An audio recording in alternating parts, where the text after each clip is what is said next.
Gözleri parlayan ulduzu gördüm. Sönmeyen bir eşkin acısıymış. Benim ulduzum göllenden inmiş. Mavi renk benim ruhum, gökyüzüne baktığımda rahatladığım, ona göre kalbim mavi göğsüne aitti ben. Mavi rengi sevirem, aşıgam, o baktığım göğsüne vurgunam, onun dalgalı saç teline sevmişem. Bir afet, gözleri badam bakanda mest olup eriyen menem. Suala bak, sevgiden deli olar adam.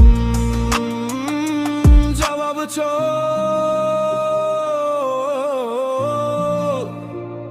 sade, o deli menem.